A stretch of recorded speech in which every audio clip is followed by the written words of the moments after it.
Extra depth into one case that has been slowly grinding its way through the justice system. It has taken so long. One of the child victims is now a high school graduate. What is causing this legal limbo? I investigate the case and the delay in this episode of Borderline Crimes. And a warning, I won't get detailed, but this case does involve allegations of sexual assault involving children.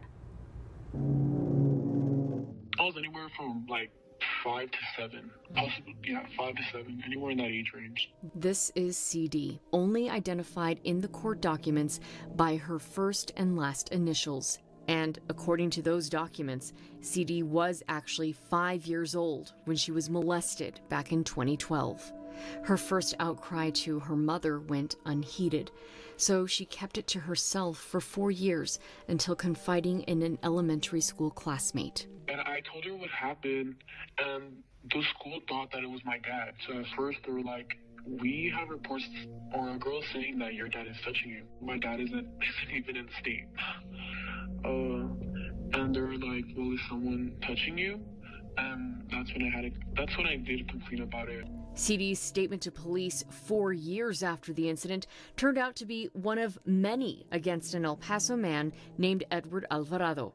Alvarado was arrested June 17, 2016. He was accused of repeatedly raping an 8-year-old girl over 2 months in 2015. Alvarado was taken into custody at his home on the 300 block of De Vargas, south of Paisano, and was charged with aggravated sexual assault of a child. We've since learned Alvarado was due in court next month. He was indicted on 2 charges of aggravated assault causing bodily injury in 2014 and 2015. Alvarado was booked into the El Paso County Jail on a bond of $200,000. El Paso County Jail records show Alvarado bonded out in August, less than 2 months later. Then he disappeared. Court records state that Alvarado didn't appear in court on November 15, 2017, and December 8th, a warrant was issued for his arrest. Nearly a year later, Alvarado was found in Mexico. He was brought back to the U.S. over the Stanton Street Bridge in downtown El Paso on October 5, 2018. While he was on the run, several other young victims had come forward accusing Alvarado of sexual assault. Alvarado was re-indicted on new charges and was booked once again into the county jail, this time under a $300,000 bond. And that's where he remains to this day, in the El Paso County Jail, charged but not tried, an inmate, not a prisoner, for 8 years and counting. Edward Alvarado's case file is now a whopping 320 pages long. He is facing 3 counts of continuous sex abuse of a child under 14 and 1 count of aggravated sexual assault of a child. El Paso police pointed out in their investigation at least 1 victim was under the age of 6. All of these charges involve 4 different children, based on the initials used to identify the victims listed in the documents. Some of them were assaulted multiple times for several months, even years. I read through the statements given to the El Paso police over the years.